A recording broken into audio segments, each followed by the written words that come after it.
अल्लाह तेरी इबादत करते हैं,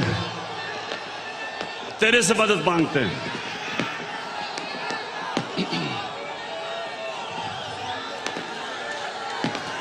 बहुत शुक्रिया, बहुत शुक्रिया, बहुत शुक्रिया। लाहौर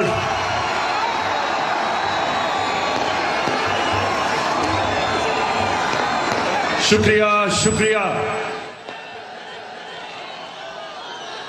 लाहौर मैं आपका जितना भी शुक्रिया अदा करूं वो कम है।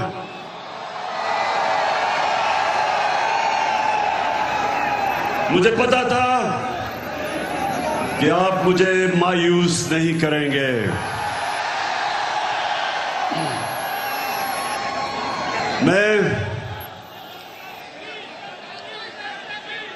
मैंने कभी इतने बड़े जलसे के सामने खिताब नहीं किया। आप सबका शुक्रिया।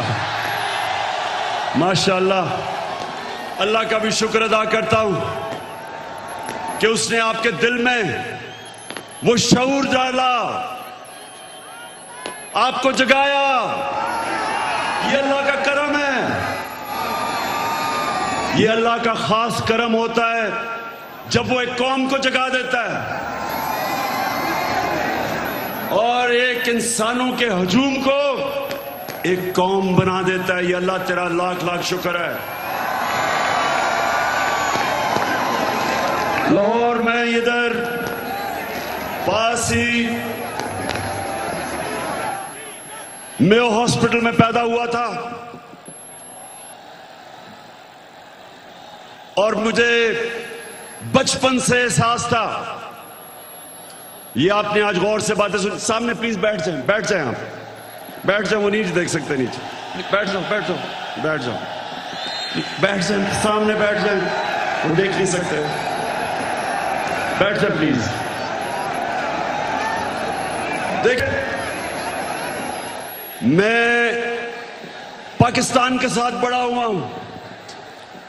मैं बार बार लोगों को बताता हूं कि मेरे मां बाप एक गुलाम हिंदुस्तान में पैदा हुए थे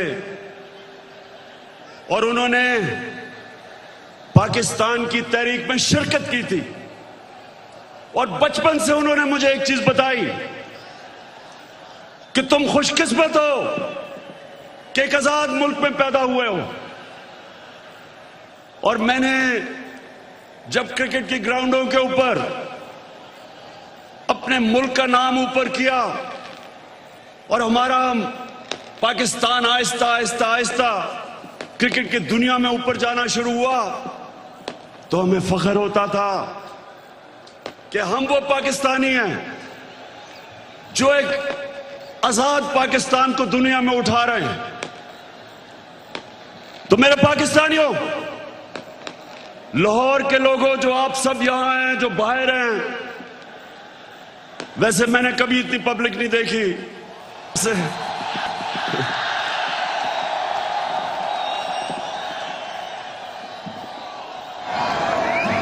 अब जितने भी लोग आज मेरी बात सुन रहे हैं, बड़े गौर से आज क्योंकि मैंने आज आपको लाएमल देना है कि हमने ये ना गुलामी कबूल करनी है, ना ये इंपोर्टेड हुकूमत कबूल करनी है। और ये अब आपको पता चला है कि सिलेक्टेड हुकूमत क्या होती है, जो बाहर से सिलेक्ट होके लोगों के ऊपर मुसल्लत की जाती है। ये होती है सिलेक्टेड हुकूमत, जो डरती है इलेक्शन से, जो साजिशों से, जो पैसे लगा के, जमीन खरीद के, बाहर जो साम्राज्य उनकी जूते पॉलिश करके जो आज ऊपर हमारे मुल्क पे मसल्लत की गई है। तो मैं आज आपको लाएमल दूंगा कि मैं किसी सूरत इस हुकूमत को कबूल नहीं करूंगा। मैं इन गुलामों को और पाकिस्तान के करप्ट तरीन लोगों को मैं कभी कबूल नहीं करूंगा। और मैं अभी आपको लाएमल देता हूं, लेकिन उससे पहले ये साजिश क्यों हुई? मेरे लाहौर के लोगों, जरा सा सब्र से सुने, ये साजिश हुई क्यों? मैं जब से वजीर आजम बना, मेरी सबसे बड़ी कोशिश ये थी कि हमारी आजाद फॉरेन पॉलिसी बने। आजाद फॉरेन पॉलिसी का मतलब ये कि हम जो भी फैसले करें अपने लोगों के मफादात के लिए करें। मैं अपने लोगों को किसी बैरूनी मुल्क की उनके मफादात के लिए कुर्बान ना करूं। मेरे फैसले मेरी कौम के लिए हों। ये वो लोग जो आदी हुए थे पाकिस्तानियों को हुक्म देते थे, धमकियां देते थे, एक ही टेलीफोन पे सारी बातें मनवा लेते थे, उनको ये चीज पसंद नहीं आई। मैंने ये भी फैसला किया जिस दिन मैं वजीर आजम बना कि मैं इंटरनेशनल फोरम में एक बात उठाऊंगा कि जो इस्लामोफोबिया और हमारे नबी सल्लल्लाहु अलैहि वसल्लम की शान में गुस्ताखी करते थे, मैंने फैसला किया था कि यूनाइटेड नेशंस में उठाऊंगा, ओआईसी में उठाऊंगा, हर फोरम पे उठाऊंगा, क्योंकि हमारे मुसलमानों को 1.5 अरब मुसलमानों को यह तकलीफ देते थे, वो भी पसंद नहीं आई, वो बाहर के लोगों को पसंद नहीं आई। और तीसरी चीज उनको क्या नहीं पसंद आई कि मैं जितनी भी फॉरेन पॉलिसी थी, चाइना से, रशिया से, मुसलमान ममालिक से, मेरी सबसे बड़ी कोशिश ये होती थी कि मेरी कौम को किस में फायदा है। मैंने कभी भी किसी से डिक्टेशन नहीं लिया और ना मैंने कभी लेना था। हुक्म किया कि रूस क्यों चले गए, हुक्म आया बाहर से कि आप रूस क्यों गए। मैं रूस इसलिए गया, एक पाकिस्तान में गैस खत्म हो रही है, हमने उसे गैस का कॉन्ट्रैक्ट करना था, लेकिन 2 और चीजें, रूस हमें तेल 30% कम कीमत पे दे रहा था,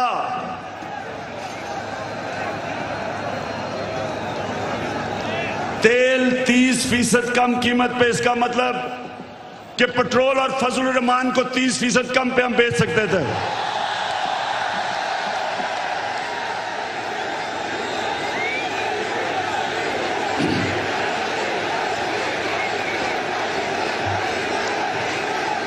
उसके अलावा हमें 20 लाख टन गंदम इंपोर्ट करनी थी रूस से, वो भी हमें 30% कम कीमत पे दे रहे थे।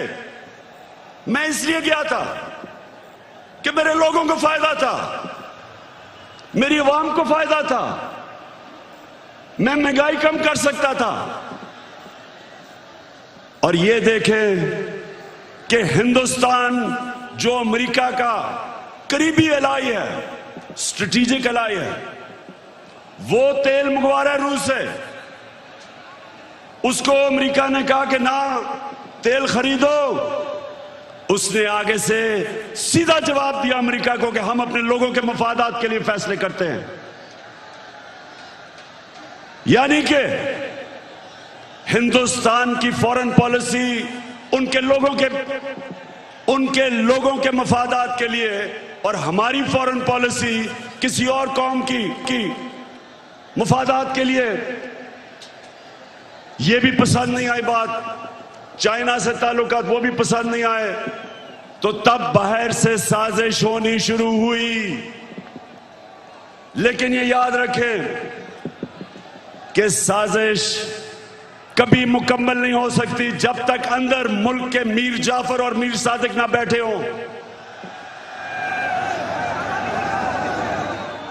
मीर जाफर वो गद्दार था जिसने अंग्रेजों के साथ मिलके मुसलमानों की हुकूमत, सिराजुद्दौला की हुकूमत गिराई। जाती मफादात के लिए। और मीर सादिक वो था, निजाम हैदराबाद के साथ मिलके, अंग्रेजों के साथ मिलके टीपू सुल्तान को इन्होंने हरवाया। यहां भी मीर सादिक और मीर जाफर बैठे हुए थे, जिन्होंने बाहर की साजिश में पूरा हिस्सा लिया।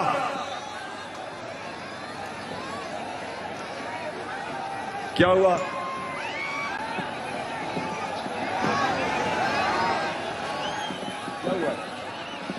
अच्छा सुना जरा, हो जाएगा ठीक। तो ये साजिश बाहर से हुई, अंदर मीर जाफर और मीर सादिक बैठे थे, अंदर थ्री स्टूजेस बैठे हुए थे, इन्होंने इनके साथ मिले। और भी इसके अंदर लोग मुलव्वस थे, और तारीख इन सारों को किसी को माफ नहीं करेगी, जिन्होंने मिलके एक हुकूमत को कब गिराया। मेरे पाकिस्तानियों ये सुने, हमारी हुकूमत को तब गिराया जब हमारी हुकूमत की, और मैं चैलेंज करता हूं, सबसे बेहतरीन पाकिस्तान की परफॉर्मेंस तहरीक इंसाफ की हुकूमत की थी। हमारी इकोनॉमी सही तरफ जा रही थी, 5.6% पे हमारी इकोनॉमी बढ़ रही थी। ना नून लीग ने इसका कभी मुकाबला किया, ना पीपल्स पार्टी ने किया। हमारी एक्सपोर्ट्स रिकॉर्ड पे थी, कभी पाकिस्तान की तारीख में $1 अरब की एक्सपोर्ट्स नहीं हुई। कभी पाकिस्तान में इतने बाहर से डॉलर्स नहीं आए। $31 अरब रेमिटेंसेस बैरून मुल्क पाकिस्तानियों ने हमें भेजी। $31 अरब। हम जब हुकूमत में आए थे $19 अरब थी। और पाकिस्तान की तारीख में सबसे ज्यादा पैसा हमने इकट्ठा किया टैक्स में, $6000 अरब से ऊपर।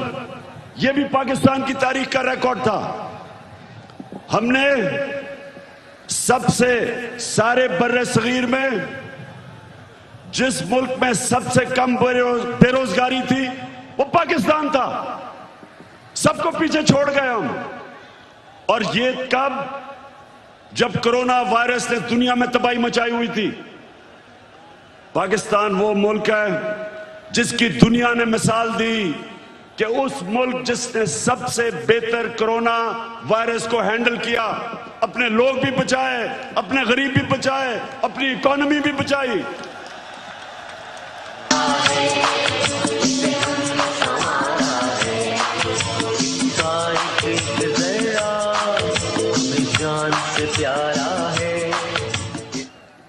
और अपने किसानों को, लाहौर के लोगों सुनो, हमने अपने किसानों को कैसे फायदा पहुंचाया। शुगर माफिया जो किसानों को कीमत पूरी नहीं देता था, टाइम पे पैसे नहीं देता था, क्योंकि सारे ताकतवर सियासतदान दोनों पार्टीज में शुगर माफिया का हिस्सा थे। हमने आके शुगर माफिया का मुकाबला किया, किसानों को पैसे दिलवाए ठीक टाइम पे, और उनको कीमत सही मिली। उन्होंने अपनी जमीन पे लगाया। और पाकिस्तान की तारीख में 5 फसलों में की तारीख में सबसे ज्यादा पैदावार पाकिस्तान की तारीख में एक पिछले साल हमने किया। गंदम की रिकॉर्ड पैदावार, गन्ने की रिकॉर्ड पैदावार, मकई की रिकॉर्ड पैदावार, आलू की रिकॉर्ड पैदावार, चावल की रिकॉर्ड पैदावार, यह हमारे दौर में हुआ। जब दुनिया कह रही थी कि पाकिस्तान की इकोनॉमी सही रास्ते पे निकल गई है और जिस रास्ते पे जा रही है, IMF की गुलामी से आजाद होने जा रही थी, तब इन्होंने हमारी हुकूमत को साजिश करके गिराया। पहले हुकूमतें गिरती थी, 2 दफा बेनजीर की हुकूमत गिरी, 2 दफा नवाज शरीफ की 90 की दिहाई में। जब भी गिरी करप्शन पे गिरी। मैं चैलेंज करता हूं, बताएं कि क्या इमरान खान ने कोई लंदन में फ्लैट लिए, कोई फैक्ट्रियां लगाई? मेरे पे आज इल्जाम लगाया जा रहा है कि जनाब तोशा खाना से इसने कोई चीजें ली। जरा लाहौरियों जरा सुनो, तोशा खाना है क्या, समझो पहले ये क्या है। जो भी तोहफा मिलता है प्राइम मिनिस्टर और उनके वजीरों को, जो भी तोहफा मिलता है वो तोशा खाना में जाता है। इनके जमाने में जब तोशा खाना में प्रेजेंट जाता था तो ये 15% पैसे दे के जो हुकूमत को जाती थी वो खरीद सकते थे। हम आए, हमने 50% रखा, 50% हुकूमत को जाता था और जो भी हम खरीदना चाहे हम खरीद सकते थे। जो भी मैंने खरीदी सब रिकॉर्ड के ऊपर है, सब कानून के अंदर है। और आज मैं आप सबको यह भी बता दूं कि मैंने उन पैसों से जो मेरे घर के नीचे सड़कें जो आम लोगों को भी फायदा पहुंचाती थी वो तोशा खाना के पैसे से सड़क ठीक की, हुकूमत का पैसा नहीं लिया। मेरा जो घर है मैं कानून के मुताबिक उसको कैंप ऑफिस बना के सारे खर्चे हुकूमत देती है, यानी आप देते हैं टैक्स, आप टैक्स पेयर उसका पैसा सारा देता है। मैं अपने खर्चे देता हूं। मैं कोई ना लाहौर का घर ना वहां कैंप ऑफिस नहीं किया, अपने पैसे से वो चलाया। जो दीवार नीचे बनानी थी सिक्योरिटी फेंस, गवर्नमेंट से पैसे नहीं लिए, अपना ऑफिस चलाया, गवर्नमेंट से पैसे नहीं लिए। और ये लोग जो आज प्रोपेगेंडा कर रहे हैं, मैं चैलेंज चलाऊं कि तुम्हारे मैं चैलेंज करता हूं कि कभी पाकिस्तान की तारीख में किसी प्राइम मिनिस्टर ने अपने ऊपर इतना कम पैसा खर्च नहीं किया जो मैंने किया। चैलेंज करता हूं। तो चली है अब तहरीक के होगा ठीक, ये प्यारा पाकिस्तान। दिल में होनी इंसाफ तो हो इंसाफ, कहे इमरान खान। तो चली है अब तहरीक के होगा ठीक, ये प्यारा पाकिस्तान। तो लाहौरियों, एक और वजह कि बाहर से साजिश हुई, अब ये जरा गौर से सुनना है आपने, क्योंकि मैं चाहता हूं इसके बाद जो मैं आपको लाएमल दूंगा वो बड़ा जरूरी है कि पहले आप समझ जाएं कि ये हुआ क्या, ये क्या, कितनी बड़ी साजिश इस मुल्क के खिलाफ की गई है। एक और हमारे साम्राज्य जो बाहर बैठे हुए हैं, एक और मसला क्या था कि मैं पहले दिन से, जिस दिन जनरल मुशर्रफ घुटने टेक गया, एक टेलीफोन कॉल की अमेरिका से और उनकी जंग में लेके गया, मैं पहले दिन से इसके खिलाफ था। हर फोरम पे मैंने कहा कि हमारी जंग नहीं है। हर जगह मैं कहता गया कि पाकिस्तानियों को कुर्बान कर रहे हो किसी और की जंग में। और मैंने यह भी कहा कि अफगानिस्तान में कोई मिलिट्री सोल्यूशन नहीं है, बातचीत से मसला हल होगा। मुझे बुरा भला कहा गया, तालिबान खान कहा गया, मुझे कहा मैं दहशतगर्दों के साथ हूं, मेरी पूरी कैरेक्टर असैसिनेशन हुई। लेकिन मैं क्यों कह रहा था कि हमारी जंग नहीं है? क्योंकि मेरे पाकिस्तानियों, फॉरेन पॉलिसी बनती है, बार बार अपने ज़हन में डाल लो, अपने लोगों के फायदे के लिए। कौन सा मुल्क अपने आप को किसी और मुल्क के लिए कुर्बान करता है? 80,000 हमारे लोग शहीद हुए, 6,500 हमारे फौज के नौजवान शहीद हुए, हमारा कबायली इलाका उजड़ गया, 100 अरब से डॉलर से ज्यादा मुल्क को नुकसान हुआ। कभी कोई कमीशन बैठी, कभी किसी ने यह सोचा कि ये किसने हमें इस जंग में लेके गया ताकि आगे से हम इस तरह की हिमाकत ना करें। तो जब मेरे से इंटरव्यूअर ने पूछा कि आप अमेरिका को बेच देंगे, क्या कहा मैंने? और क्या आप मेरे से कोई और उम्मीद रखते थे? एब्सोल्युटली नॉट के अलावा कोई उम्मीद रखते थे? क्योंकि मेरा जीना मरना पाकिस्तान में है, ये मेरा मुल्क है, ये मेरे लोग हैं। मैं क्यों अमेरिका के लिए अपने लोगों को कुर्बान करूं? तो ये भी उनको तकलीफ थी, उनको चाहिए थे चेरी ब्लॉसम बूट पॉलिश करने वाले, जो कहता कि बेगर्स आर नॉट चूजर्स, यानी कि क्योंकि हम मकरूज हैं, हम गुलाम हैं, हम आपके जूते पॉलिश करेंगे। पाकिस्तानियों, ये याद रखो, मैं बार बार आपको एक चीज कहता हूं, कभी कभी किसी जमात को वोट ना दो जिनके लीडर्स के पैसे जायदादें बाहर पड़ी हैं, कभी उनको वोट ना दो। ठीक करेगा सब कप्तान, नया बनेगा पाकिस्तान, नया बनेगा पाकिस्तान, नया बनेगा पाकिस्तान। खड़ा है अब इमरान, नया बनेगा पाकिस्तान।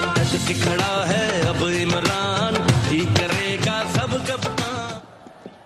क्योंकि जिधर इनके पैसे बाहर पड़े हैं, इनकी जायदादें बाहर पड़ी हैं, इनकी प्रॉपर्टीज बाहर हैं, इनके ऑफशोर अकाउंट्स बाहर हैं, ये याद रखें, ये कभी साम्राज्य का प्रेशर बर्दाश्त नहीं कर सकते। ये वो करेंगे जो उनको हुक्म मिलेगा। उनको इस तरह के करप्ट गुलाम पसंद इसलिए हैं कि ये हमेशा उनके सामने झुके रहेंगे। 400 ड्रोन अटैक हुए पाकिस्तान में। पाकिस्तानियों, 400 ड्रोन अटैक हुए यहां। कोई दुनिया में मिसाल ही नहीं कि जिस मुल्क के लिए आप जंग लड़ रहे हैं वो आपके ऊपर ही बमबारी कर रहा है, इसकी कोई मिसाल नहीं मिलती। 400 ड्रोन अटैक हुए पाकिस्तान में। एक दफा कभी नवाज शरीफ के मुंह से एक दफा निकला कि ये आप बड़ा गलत कर रहे हैं, ये सारे ह्यूमैनिटेरियन लॉज के खिलाफ है, ये कानून के खिलाफ है कि जज, जूरी, एक्सिक्यूशनर 4000 मील दूर बैठ के एक बटन दबाता है और लोग मर जाते हैं, नीचे बम फट जाते हैं। ये 400 ड्रोन अटैक्स हुए पाकिस्तान में। एक लफ्ज इनके मुंह से नहीं निकला। मैं निकला सड़कों पे, मैंने धरने किए ड्रोन्स के खिलाफ, मैंने हर जगह अपनी आवाज बुलंद की, लेकिन इनके मुंह से एक लफ्ज नहीं निकला, क्योंकि ये अपने पैसे के गुलाम हैं और पैसे बाहर पड़े हुए हैं इनके। और मेरे पाकिस्तानियों, जो मुझे सबसे ज्यादा तकलीफ है, आप में अभी हौसला है ना, मैंने आपसे बड़ी जरूरी बातें करनी है।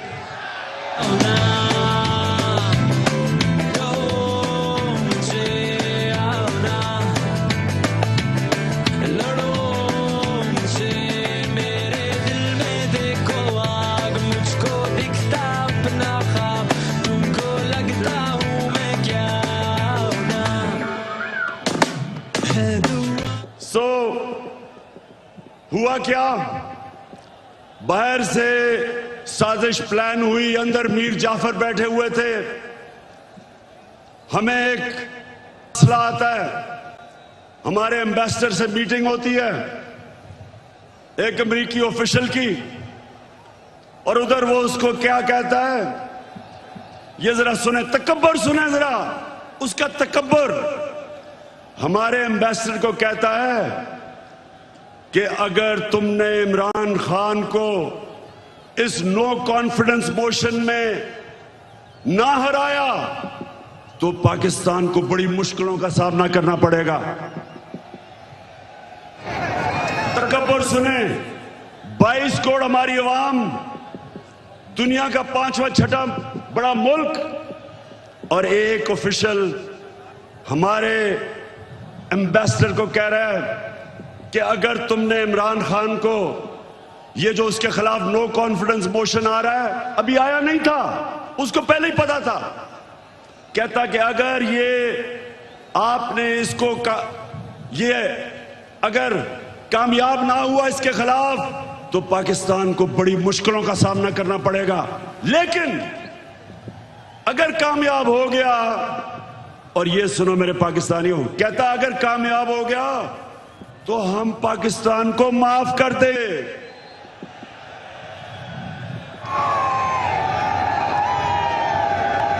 हमने क्या जुर्म किया कि वो हमें माफ कर देगा? कि क्या ये जुर्रत की कि हम रूस चले गए अपने मुल्क की खातिर? या ये कहा कि हम आपको बेस नहीं देंगे। तो मेरे लाहौर के लोगों, ये याद रखो कि उनको ये किधर से गलत आदतें पड़ी। हिंदुस्तान को क्यों नहीं ये कहते? इनकी जुर्रत है हिंदुस्तान के प्राइम मिनिस्टर को वहां। अच्छा, प्राइम मिनिस्टर मैं हूं, ये सुना जरा, चीफ एग्जीक्यूटिव पाकिस्तान का मैं हूं, और मैसेज ये किसको दे रहे हैं? किसको कह रहे हैं किसको हटा दो? बताएं किसको कह रहे हैं? प्राइम मिनिस्टर तो मैं था। तो मेरे पाकिस्तानियों, जरा गौर से सुने ये साजिश फिर क्या होता है। एकदम अगले दिन अदम एतमाद की वो आती है तहरीक, वो टेबल करते हैं असेंबली में, और हमारे जनाब 20 लोगों को वहां सिंध हाउस में जाना शुरू हो जाते हैं। उनकी बोली लग जाती है, 20-20 करोड़ में उनके जमीर बिकने शुरू हो जाते हैं।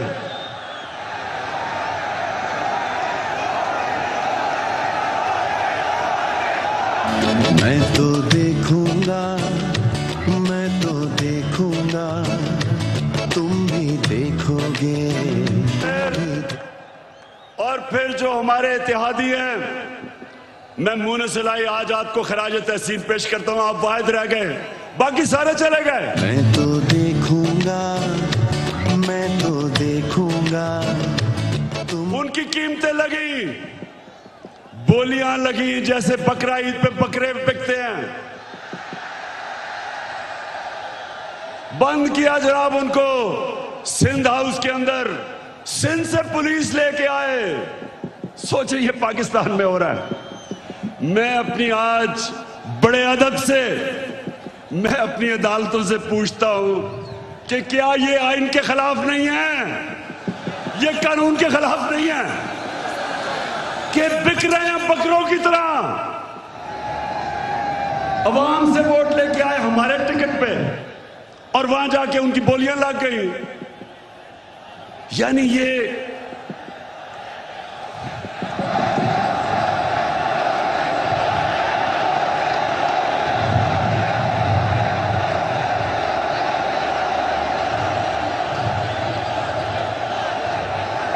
वैसे देखो मेरे पाकिस्तानियों, एक आप सब ने वादा करना है, वोट हमें दे या ना दे, मैं आप सारे पाकिस्तानियों से बात कर रहा हूं, लेकिन खुदा के वास्ते कभी इन लोटों को सारी जिंदगी वोट नहीं देना आपने।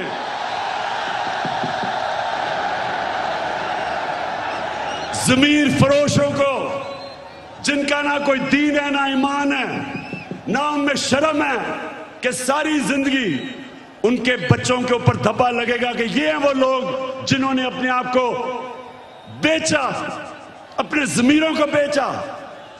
सारी जिंदगी के लिए इनके ऊपर एक मोहर लगे कि कभी ये सियासत के पास ना आए। जिन जिन हलकों में ये जाएंगे, मेरी कौम पाकिस्तानियों, अगर आपने इनको किसी भी हलके में जीतने दिया, आप इस मुल्क से गद्दारी करेंगे।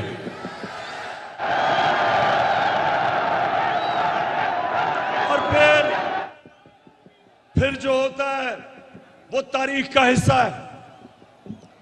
अदालतें भी 12 बजे खुल जाती हैं।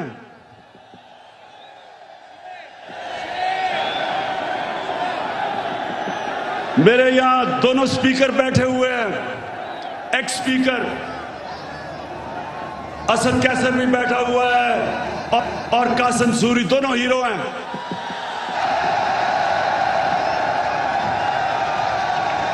हम सारा वक्त, हमारे आइन में ट्राइकोटमी ऑफ पावर की बात थी। हमारे आइन में यह था कि सुप्रीमेसी ऑफ पार्लियामेंट, लेकिन ये सब हमने अपनी आंखों के सामने, हमने सब ये इसको जाते देखा, और हमने फिर ये देखा, और ये सबसे तकलीफदेह चीज है। पाकिस्तानियों जरा मेरी ये बात सुननी है, सबसे तकलीफदेह चीज क्या है कि इस मुल्क के सबसे बड़े डाकू 30 साल से जो इस मुल्क को लूट रहे थे, जिनके ऊपर करप्शन के केसेस थे, जो जमानत पे थे, उनको इस कौम के ऊपर मुसल्लत किया गया।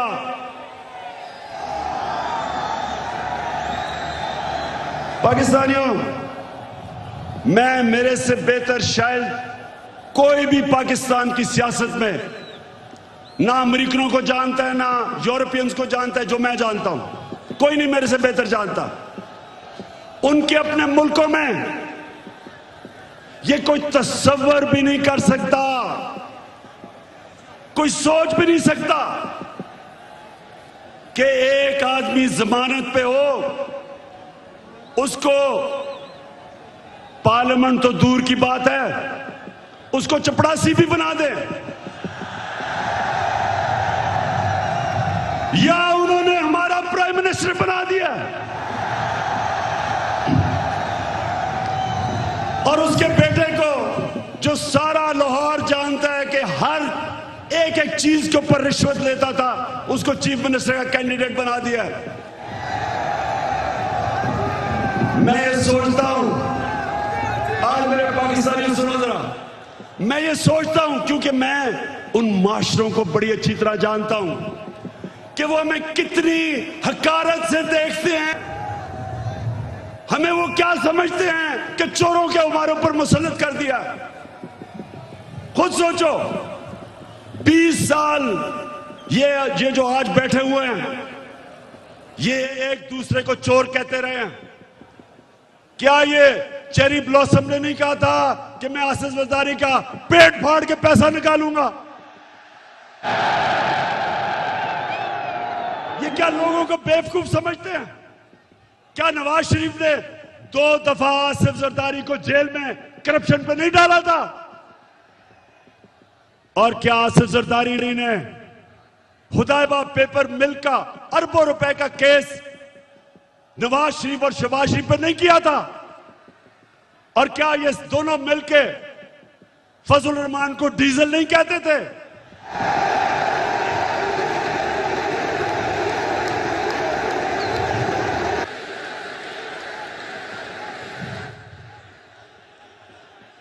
इससे ज्यादा आप एक मुल्क के ऊपर क्या जुल्म कर सकते हैं कि ये 3 स्टूजेस को, ये मुल्क के माना डाकुओं को मुल्क के ऊपर मुसल्लत करें।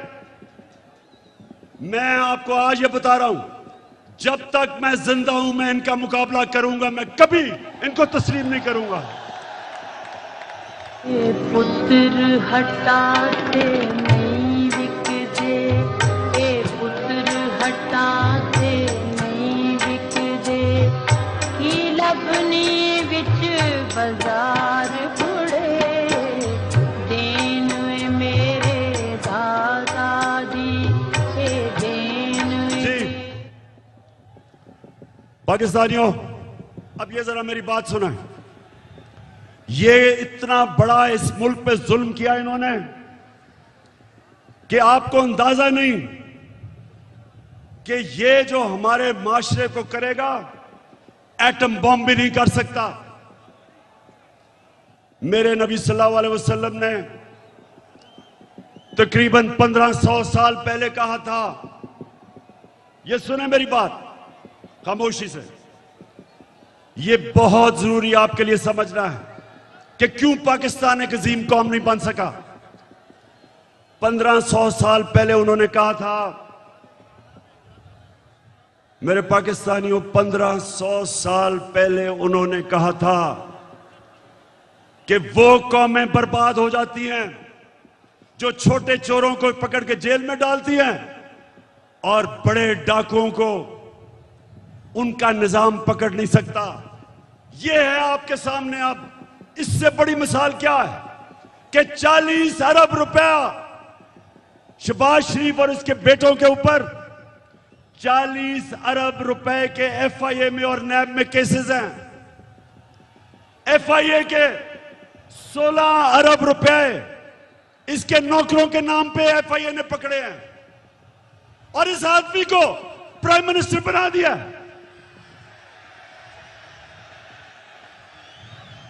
मैं आज सारी दुनिया से पूछता हूं, अपनी सारी कौम से पूछता हूं कि मुझे यह बताएं आप कि वो जो एफआईए के, और मैं उनको खराज तहसीन पेश करता हूं एफआईए के ऑफिसर्स को, जिन्होंने इसके केस निकाले और पकड़े। जब इसका बेटा सलमान शहबाज बाहर भाग गया, जब उसे पता कि एफआईआर पकड़ने लगी है, उससे पहले दामाद इनकी अपनी हुकूमत में, जब नून लीग की हुकूमत थी, इसका शहबाज शरीफ का दामाद बाहर भागा करप्शन के केसेस से डर के। नवाज शरीफ के दोनों बेटे बाहर भागे क्योंकि वो बता नहीं सकते थे कि अरबों रुपए की प्रॉपर्टीज इनके पास लंदन में किधर से आई।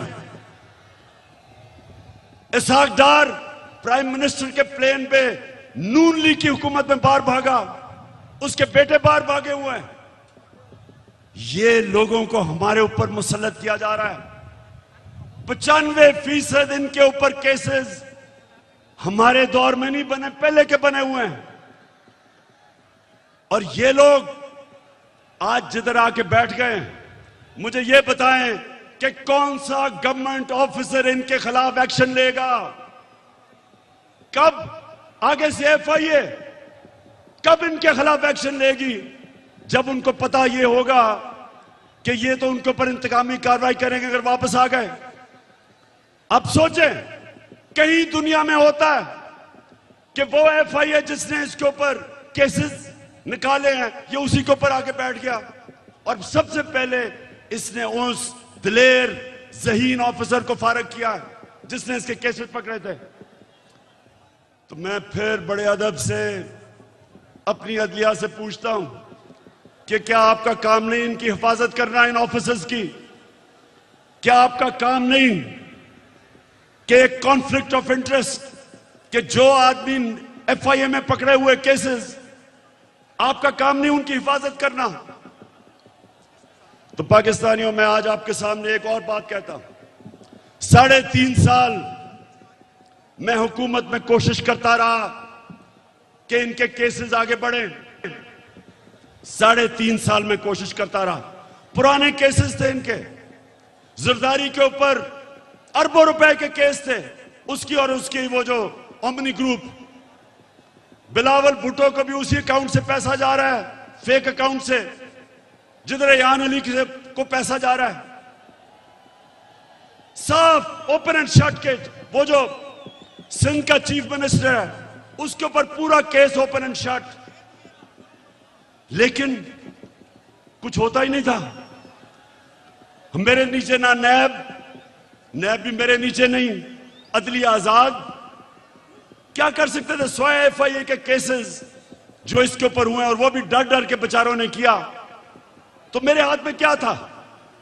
और जिनके हाथ में पावर थी, मैं आज आपको यह कहना चाहता हूं कि वो करप्शन को बुरा ही नहीं समझते थे। उनके लिए करप्शन बड़ी चीज ही नहीं थी।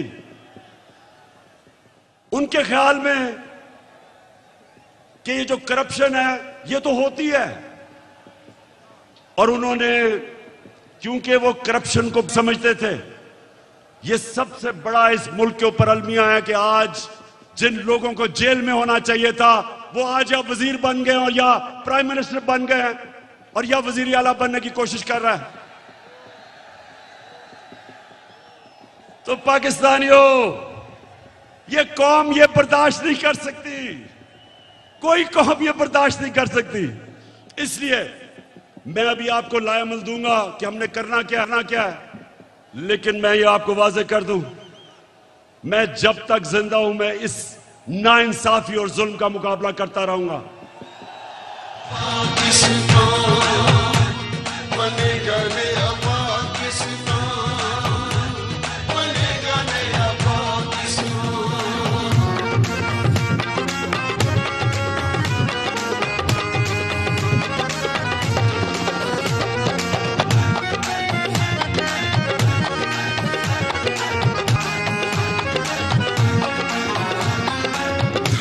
मिसाल होगी यमुनो अमान की। पाकिस्तानियों, लाहौर के मेरे बाशऊर शहरियों, पहले बताएं आप तैयार होंगे जो मैं आपको बाद में बताने लगा हूं मेरे साथ? इंशाल्लाह। अच्छा, अब अब मैं आपको जिस चीज की मुझे और बहुत तकलीफ है कि वो केसेस जो भी ताकतवर है यहां, उनको हमारा इंसाफ का निजाम कानून के नीचे ला ही नहीं सकता। अब ये सोचे कि जब हमारे नबी सल्लल्लाहु अलैहि वसल्लम ने कहा था कि कौम तबाह हो जाती है जब ताकतवर को नहीं पकड़ती, डाकू को और सिर्फ छोटे चोरों को पकड़ती है, उनकी सोचें, उनकी हिकमत, यानी उनमें अल्लाह को सबसे दुनिया का अजीम आदमी किसी वजह से बनाया था और हमें हुक्म किया था कि उनकी सुन्नत पे चलो। देखिए, छोटा चोर भैंस चोरी कर लेगा, मोटरसाइकिल चोरी कर लेगा, ज्यादा से ज्यादा गाड़ी चोरी कर लेगा, कितना पैसा बना लेगा। लेकिन जब बड़ा डाकू चोरी करता है, अरबों रुपए की चोरी करता है, अब वो बिस्तर के नीचे नहीं वो पैसा रख सकता, वो बैंक में नहीं डाल सकता क्योंकि पकड़ा जाएगा। लिहाजा वो पैसा मुल्क से बाहर भेजता है, दुगना नुकसान करता है, चोरी भी बड़ी करता है। और जब वो पैसा मुल्क से बाहर भेजता है, जिसको मनी लॉन्ड्रिंग कहते हैं, तो वो डॉलर खरीद के भेजता है। जब वो डॉलर खरीदता है, डॉलर के ऊपर प्रेशर पड़ता है, रुपए की कीमत गिरती है। जब रुपया गिरता है, महंगाई आती है, गुर्बत बढ़ती है। आज ये हाल है कि यूनाइटेड नेशंस के सेक्रेटरी जनरल ने एक कमेटी बनाई है जिसको कहते हैं फैक्ट टाइप पैनल। उस पैनल को उसने कहा इन्वेस्टिगेट करो कि क्या वजह है कि गरीब मुल्क गरीब हो रहा है और अमीर मुल्क अमीर हो रहे हैं। आपको पता है उस पैनल ने क्या, उसने जब इन्वेस्टिगेट किया तो क्या चीज सामने आई कि हर साल, पाकिस्तानियों इधर और से सुनो, हम IMF से हम सिर्फ 6 अरब रुपए के कर्जा जब लेते हैं तो हमें उनकी हर बात माननी पड़ती है। हमें मुल्क के ऊपर एक जंजीर डल जाती है गले में, 6 अरब डॉलर पे। तो हर साल गरीब मुल्कों से जो पैसा जाता है अमीर मुल्कों में, ऑफशोर अकाउंट्स में, लंदन फ्लैट्स में, वो 1700 अरब है। 1700 अरब डॉलर हर साल गरीब मुल्कों से चोरी होकर अमीर मुल्कों में जाता है। हमारे मुल्क से अंदाजा लगाया जाता है 15 अरब डॉलर हर साल बाहर जाता है चोरी करके। और वो कौन करता है? वो भैंस चोर या मोटरसाइकिल चोर नहीं करता, वो ये बड़े बड़े डाकू जो आज ऊपर मुसल्लत कर दिए, ये चोरी करके पैसा बाहर भेजते हैं। और इसलिए मेरे पाकिस्तानियों, इनका मुकाबला करना है हमने। ये है हमारी हकीकी आजादी की जंग जो मैं आपको आज तैयार करवाने आया हूं उसके लिए। फिर से तू अड़ जा, फिर से तू डट जा, फिर से वो बल्ला घुमा।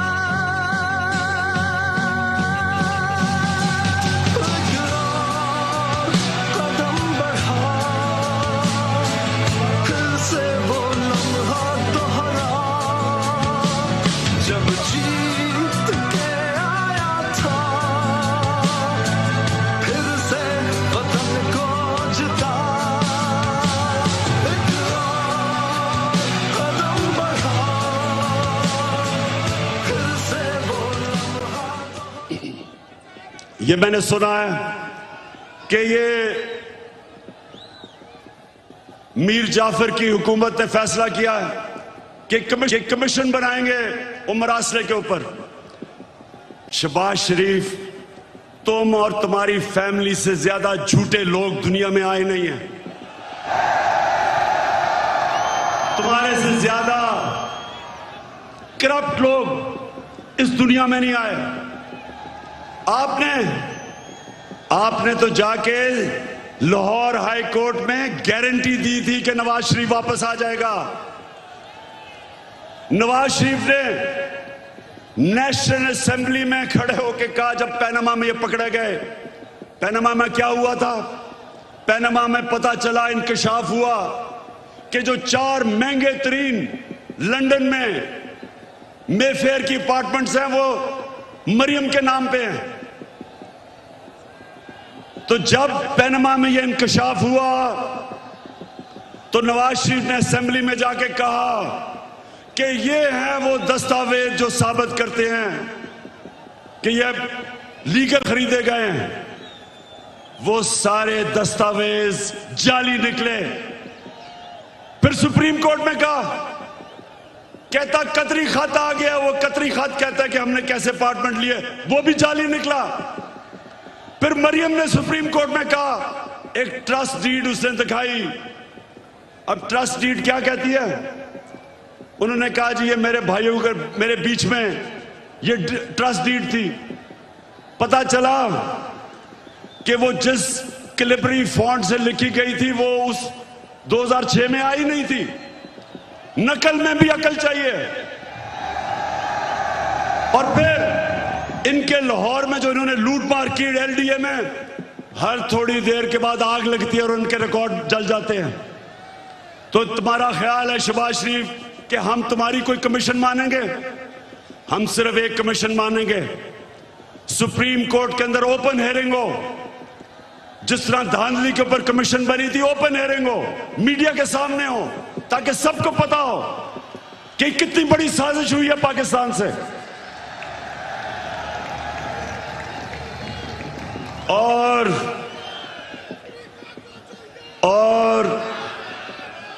ये जो भी चीफ इलेक्शन कमिश्नर है, ये जो चीफ इलेक्शन कमिश्नर है, इसको तो नून लीग के अंदर कोई ऑफिस का ओहदा दे दो। इसका जितना इसने तहरीक इंसाफ के खिलाफ काम किया आके, मैं तो कहता हूं कि नून लीग के लोग भी शर्म आती उनको काम करते हुए कि सारे फैसले हमारे खिलाफ। फॉरेन फंडिंग केस क्या है? हमें बैरून मुल्क पाकिस्तानियों ने पैसे भेजे, वो पाकिस्तानी जो कि 31 अरब डॉलर इस मुल्क को भेजते हैं जिस पे पाकिस्तान चलता है, वो फॉरेन फंडिंग नहीं है। और हमने इनको बार बार कहा है कि जब भी आप इन्वेस्टिगेट करें तो नून लीग की भी साथ इन्वेस्टिगेशन करें, पीपल्स पार्टी की भी करें। और लाहौर के लोगों, मैं आपके सामने दावा करता हूं कि जब भी हमारी सामने इन्वेस्ट होगी, दूध का दूध पानी का पानी हो जाएगा। एक पार्टी होगी पाकिस्तान की तारीख में जो पॉलिटिकल फंड रेजिंग करती है, लोगों से पैसे इकट्ठे करती है। इनके पैसे वो बिजनेसमैन देते हैं जिनके साथ मिलकर ये पैसे बनाते हैं, उनको कॉन्ट्रैक्ट्स दिलवाते हैं, फिर उनसे पैसे लेते हैं। एक एक का नाम भी मुझे पता है।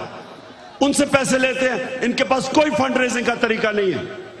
तो मैं चैलेंज करता हूं कि अगर हिम्मत है तो हम तीनों के इकट्ठे केस सुनो, ताकि सारी कौम को पता हो, सारी कौम के सामने आए कि किससे सही माने में पैसे इकट्ठे करें और कौन 2 नंबरी से पैसे इकट्ठे करता है। वतन की हालत को सुधारो, तब्दीली आ गई है यारो।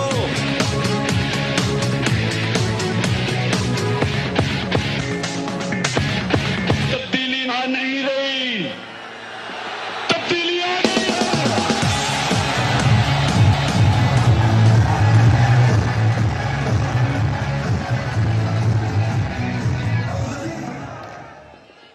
वैसे मैं सोचता हूं ये नून लीग के और पीपल्स पार्टी के लोगों को मैं सोचता हूं, और वो डीजल वाले के लोगों को भी, कि मुझे ये बताएं कि कोई आपको शर्म नहीं आती कि वहां जरदारी फैमिली के अलावा कोई नहीं आता ऊपर, यहां शरीफ फैमिली के अलावा कोई नहीं आता, उधर फजल रहमान के बेटों के अलावा कोई नहीं आता? कोई आपको शर्म नहीं आती कि किसी में सलाहियत नहीं ऊपर आने की? हमारी पार्टी में क्यों नहीं है? बताएं मेरा कौन सा रिश्तेदार है? बताएं कौन है रिश्तेदार, कौन सा दोस्त है मेरा पावर में? क्योंकि मेरिट के ऊपर चल रहे हैं हम। ये खानदानी पार्टीज, मैं इनके ऊपर हैरत मुझे होती है कि क्यों नहीं इनको अजीब लगता कि वो एक बच्चे को बाहर से उर्दू उसको पूरी आती नहीं, उसके सामने बड़े बड़े झुके हुए होते हैं। वो जब नवाज शरीफ प्रेसिडेंट ओबामा को मिला पर्चियां पकड़ के, तो जिसकी काम पे टांग नहीं थी, 14 साल हो गए, उर्दू नहीं आ रही सही तरह, करते करते में फर्क ही नहीं पता चलता उसको। तो दूसरी तरफ वो मरियम तैयार है, जिसने जिंदगी में 1 घंटे का काम नहीं किया, वो तैयार बैठी है, उसका बेटा तैयार बैठा है, उनके रिश्तेदार तैयार बैठे हैं सबके। तो कोई इनके लोगों को कोई एहसास नहीं कि ये हैं कौन, इनकी सलाहियत क्या है सिवाय चोरी करने के, कि इनके अलावा कोई ऊपर ही नहीं आ सकता।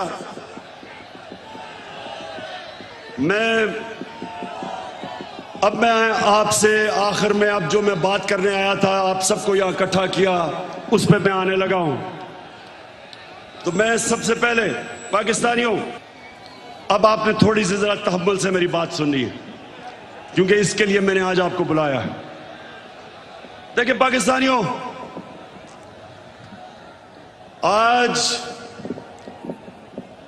आज वो दिन है 84 साल पहले इलामा इकबाल इस दुनिया से गए थे। सामने उनका मजार है, और वो एक ऐसा इंसान था, शायद ही कोई ऐसा ज़ेन 500 साल में मुसलमान दुनिया में आया हो। और इलामा इकबाल की जो पूरी कोशिश थी कि एक गुलाम कौम को उठाए, जिंदा करे गुलाम कौम को, उनकी इतनी शायरी है। लेकिन जो मुझे सबसे ज्यादा पसंद है, और आज जो मैं एक फिक्रा कहना चाहता हूं,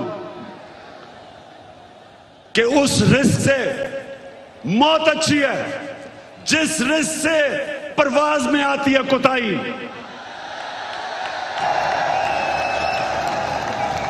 पाकिस्तानियों, यहां 1940 में जब कायदे आजम ने पाकिस्तान की रेजोल्यूशन करारदाद पाकिस्तान पास की थी, तो वो क्यों एक इतनी बड़ी ख्वाब उन्होंने यह अनाउंस की थी कि हिंदुस्तान के मुसलमानों ने फैसला किया कि हम एक आजाद मुल्क में रहना चाहते हैं। ये पाकिस्तान सिर्फ इस खित्ते के मुसलमानों के लिए नहीं था, जो हिंदुस्तान में मुसलमान जो नहीं पाकिस्तान आ सके, उन्होंने भी वोट दी पाकिस्तान के लिए, क्योंकि पाकिस्तानियों बड़ी ख्वाब का नाम था पाकिस्तान। और पाकिस्तान का जो नारा था, पाकिस्तान का मतलब क्या,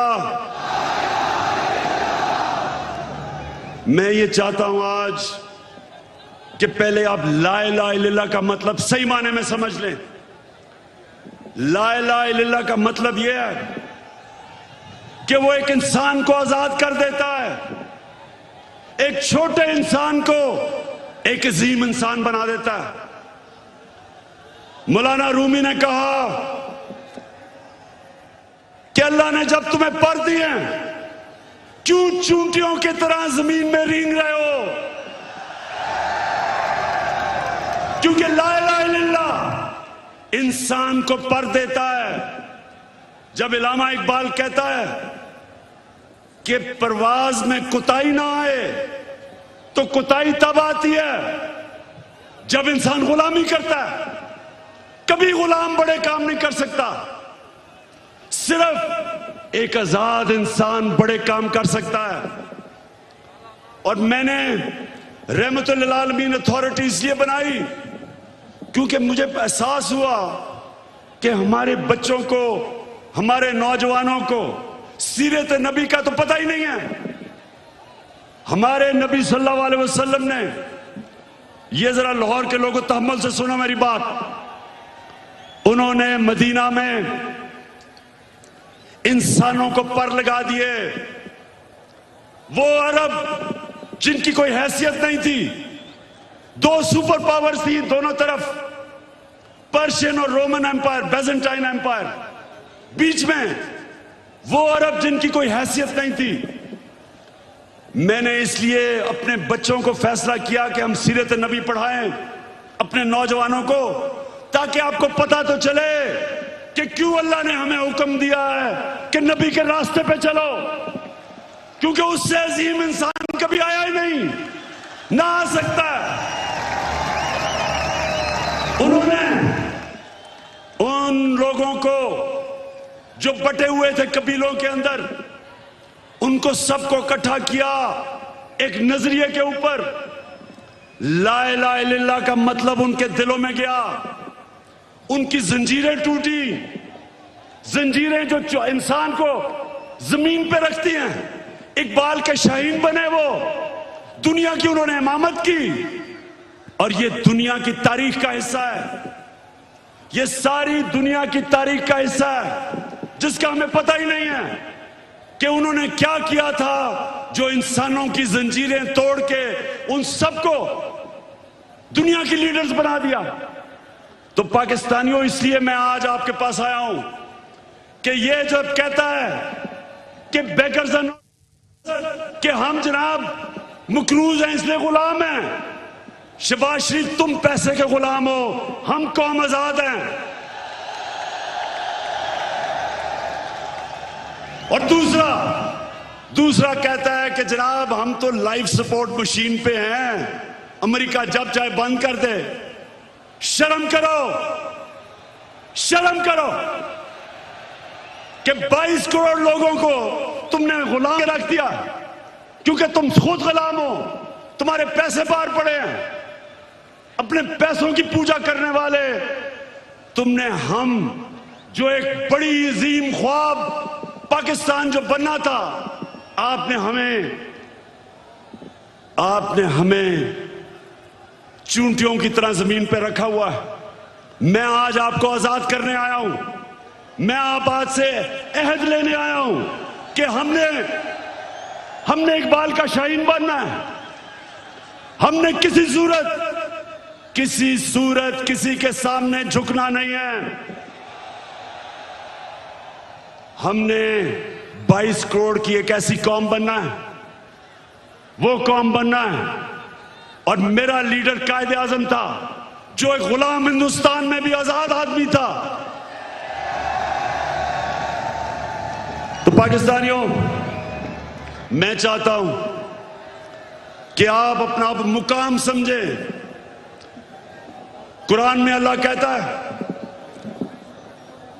कहता है कि मैंने इंसान को अशरफुल मखलूकात बनाया, सबसे अजीम मखलूक। फरिश्तों को कहा कि इंसान के सामने झुको। शैतान को उन्होंने जन्नत से निकाला एक वजह से, इबादत तो वो सबसे ज्यादा करता था अल्लाह की, क्योंकि उसमें तकब्बर था, कहता मैं इंसान के सामने नहीं झुकता। और अल्लाह ने उसे कहा कि तुम्हें भी अंदाजा नहीं कि मैंने इसको क्या सलाहियतें दी हैं। और कुरान में फिर ये भी है, जब इंसान ऊपर जाता है तो फरिश्तों के उससे ऊपर चला जाता है, लेकिन जब वो गिरता है जानवरों से नीचे गिर जाता है। हमारे ऊपर है, हम ऊपर जाना चाहते हैं या जमीन पे रेंगना चाहते हैं। पाकिस्तानियों, आप एक दफा फैसला कर लें। जब आप फैसला करेंगे कि हम किसी सूरत सिवाय अल्लाह के किसी के सामने नहीं झुकेंगे, आपकी परवाज ऊपर चली जाएगी। जिस दिन ला इलाहा इल्लल्लाह का मतलब आप समझ गए, आपकी जंजीरें टूट जाएंगी। ये जो गुलामी की जंजीरों में हमें डालना चाहते हैं, टूट जाएंगी। अब सब उठ जाएंगे। 22 करोड़ लोग हैं बाहर, पाकिस्तानी बैठे हैं, हर किस्म की सलाहियत रखते हैं, लेकिन ये चोर और डाकू, पैसे के गुलाम, अगर ये आपके ऊपर बैठे रहे, ये मुल्क कभी आगे नहीं बढ़ेगा बल्कि नीचे जाएगा। हमारी कभी फॉरेन पॉलिसी आजाद नहीं हुई, स्वाय थोड़ी देर के भुट्टो के जमाने में, और भुट्टो को साजिश करके अंदरूनी मीर जाफर ने उसको फांसी दिलवाई। कभी उसके बाद आजाद नहीं हुई, लेकिन कभी इतनी गुलाम भी नहीं हुई जो ये थ्री स्टूजेस के दौरान हुई है। जो इन्होंने हमारे साथ किया, जिस तरह इन्होंने हमें गुलामी करवाई, इसकी कोई मिसाल नहीं है। रमजी यूसुफ को पकड़ा दिया अमेरिकनों को हमारे कानून के बरखिलाफ। एमएल कांसी को पकड़ा दिया हमारी अदालतों को पूछे बगैर। एमएल कांसी के वकील ने अमेरिका की अदालत में क्या कहा जब उन्होंने पूछा जज ने कि क्यों पाकिस्तान के कानून के बगैर आप उसको उठा के ले गए, तो उसका वकील कहता कि पाकिस्तानी अपनी वालदा को बेच देंगे डॉलरों के पीछे। और वो किसका दौर था? नवाज शरीफ का दौर था। हम नहीं बेचेंगे, नवाज शरीफ बेच देगा, पैसे का पुजारी है। फिर जनरल मुशर्रफ का दौर आया, 9/11 के बाद इसने पकड़ पकड़ के पाकिस्तानियों को ग्वांटानामो बे में दे दिए। मुल्ला ज़ईफ तालिबान का एम्बेसडर था, जिनीवा कन्वेंशन के मुताबिक उसको प्रोटेक्शन थी, उन्होंने उसके बावजूद पकड़ा दिया, उनको ग्वांटानामो बे में भेज दिया। हमारे मुल्क से लोगों को उठा उठा के ले गए। हम जंग उनकी लड़ रहे हैं और दुश्मन हम ही बने हुए हैं। 400 ड्रोन अटैक्स करवा दिए, कबायली इलाके को उजाड़ दिया। जो कबायली इलाके के लोगों को मुश्किलों का सामना करना पड़ा, आप सोच भी नहीं सकते। 35 लाख लोगों ने नकल मकानी की वहां से, 40 लाख लोगों ने स्वाद से नकल मुकानी की। या मेरे 2 एक्स मिनिस्टर्स बैठे हुए हैं, मुराद सईद वालदा को एक उसी जंग में स्वाद में जब बम फटा तो उसकी वालदा के सर पे लगा, अभी तक वो कोमा में है, सालों से वो कोमा में पड़ी हुई है। यहां सरताज गुल है, उसका भाई यहां खुदकुश हमले में लाहौर में वो बेचारा शहीद हुआ। मेरे माँ और वालिद की दोनों तरफ से, एक जनरल बिलाल शहीद हुए वालदा की तरफ से, और न्याजी हमारे मियाँ वाली से शहीद हुए। 80,000 हमारे लोग मारे गए। क्यों? पाकिस्तान की जंग से क्या ताल्लुक था? क्योंकि गुलाम बैठे हुए थे। हमें कुर्बान किया गया किसी की खातिर और हमें दुनिया में जिल्लत मिली। उसामा बिन लादेन को पाकिस्तान में आके इन्होंने खत्म किया। कोई 3 दिन कोई बोला नहीं। प्रेसिडेंट ओबामा अपनी किताब में लिखता है कि मुझे बड़ा खौफ था कि मैं सदर जरदारी को जब टेलीफोन करूंगा वो बड़ी मुजम्मत करेगा कि तुमने हमारे मुल्क में आके ये किया क्या। कहता जब 3 दिन के बाद मैंने जरदारी को टेलीफोन किया तो कहता मुझे मुबारक देनी शुरू कर दी उसने।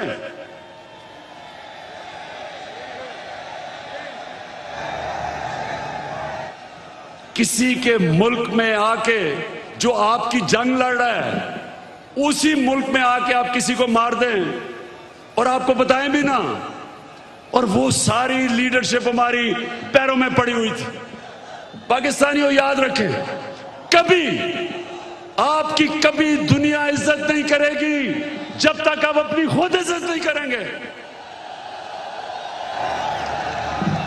तो मैं आज आपके पास जो पैगाम लेके आया हूं वो ये कि हमने फैसला किया है कि पाकिस्तान की हकीकी आजादी की तहरीक चलाना।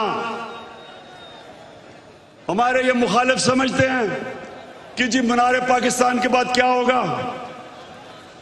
कान खोल के सुन लो,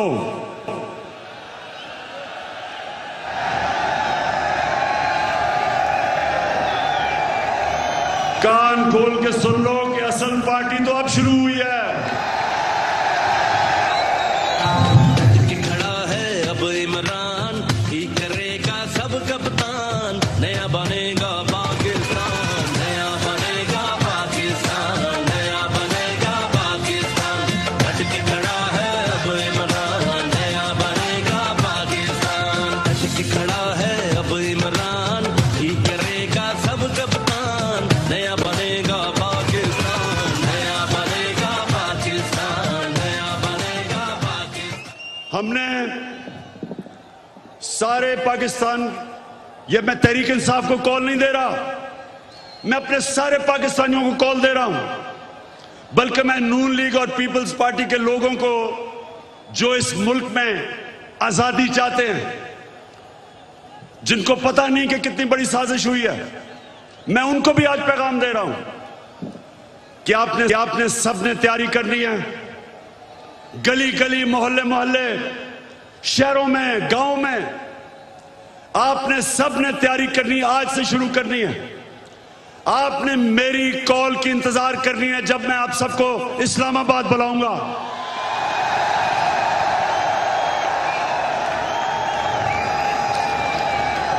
मैं आज ये वाज़ेह कर दूं कि मैं किसी किस्म का तसादुम नहीं चाहता। ये मेरा मुल्क है, मेरे कोई इस मुल्क के बाहर जाने की जगह नहीं। ये तो जब भी थोड़ी मुश्किल आती है बाहर भाग जाते हैं, ऐसे लगता है कि ये बरतानिया की क्वीन को इनके रिश्तेदार है, सारे वहीं भाग जाते हैं। वो इसहाकदार, वो यहीं इधर ही पुराने शहर में उसका बाप की साइकिलों की दुकान थी, बड़ा मेहनत का आदमी था, लेकिन आजकल उनको जरा देखें, लगता है वो कोई बरतानिया का लॉर्ड था। तो ये वो लोग हैं, ये वो लोग हैं जब मुश्किल पड़ती है बाहर भाग जाते हैं। हमारा मेरा जीना मरना पाकिस्तान है। किसी किस्म का मैं तसादुम नहीं चाहता अपने मुल्क में। हमारी फौज है, हमारी पुलिस है, और फौज का भी मैं ये कह दूं कि अगर हमारे पास एक ताकतवर फौज ना होती तो आज पाकिस्तान के 3 टुकड़े हुए होते। हमारे जो दुश्मन हैं वो सिर्फ इसलिए कामयाब नहीं हुए कि माशाअल्लाह हमारी कौम अपनी फौज के साथ खड़ी है। हमारी फौज ने एक गलत फैसला मुशर्रफ ने किया, गलत फैसला उसने किया, लेकिन हमारी फौज ने जिस तरह की कुर्बानियां दी, वो कुर्बानियां ना देते तो आज पाकिस्तान का भी वो जो शाम और इराक का हाल है वो होता। तो हम आज दाद देते हैं अपनी फौज को, अपनी पुलिस को। हम चाहते हैं कि हमारी पुलिस भी एक मजबूत पुलिस फोर्स बने। हम कोई किसी किस्म की इस मुल्क को नुकसान नहीं पहुंचाना चाहते, लेकिन हम किसी सूरत इस इंपोर्टेड हुकूमत को तस्लीम नहीं करेंगे। जो भी हो, ये जब समझते हैं कि ये तहरीक खत्म हो जाएगी, तहरीक अभी जोर पकड़ेगी। मैंने अपनी सारी पार्टी के बड़े बड़े सीनियर्स को कहा है कि इन्होंने निकल जाना सारे पाकिस्तान में। आपने लोगों को तैयार करना है, अपनी हकीकी आजादी की तहरीक में सबको शामिल करना है। आपने अपने इलाकों से निकल के, और सीनियर लीडरशिप ने पाकिस्तान के उन इलाकों में जाना है ताकि लोग तैयार हों, मेरी कॉल की इंतजार करें। और मैं सिर्फ एक चीज चाहता हूं, कोई और चीज नहीं चाहता। मैं चाहता हूं कि जल्दी से जल्दी इलेक्शन अनाउंस किए जाएं। हम एक जमहूरी पार्टी है, हम जमहूरियत चाहते हैं, लेकिन हम कभी भी इस सिलेक्टेड इंपोर्टेड हुकूमत को कभी तस्लीम नहीं करेंगे। एक ही तरीका है, एक ही तरीका है, जिनसे भी गलती हो गई, एक ही तरीका है गलती ठीक करने का, फौरी इलेक्शन करवाओ।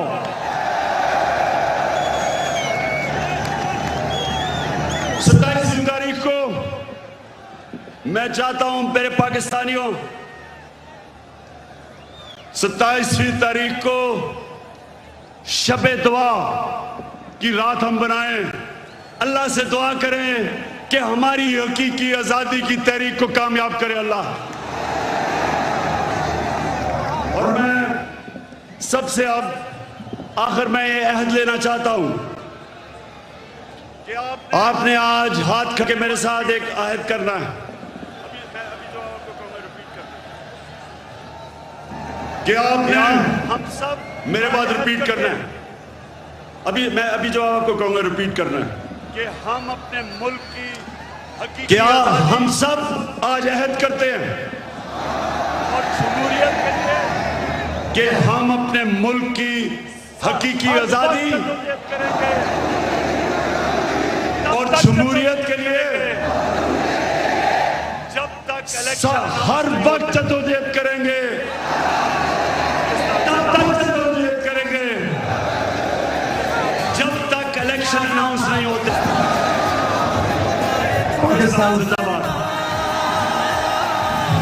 चेयरमैन तहरीक-ए-इंसाफ इमरान खान ने लाहौर में जलसे से खिताब किया। कहा मीनार पाकिस्तान के बाद क्या होगा, पार्टी तो अब शुरू हुई है, आप मेरी कॉल का इंतजार करें, जब इस्लामाबाद बुलाऊं तो आना है, किसी किस्म का तसादुम नहीं चाहता, ये मेरा मुल्क है। इमरान खान ने कहा जिनसे गलती हो गई, गलती ठीक करने का एक ही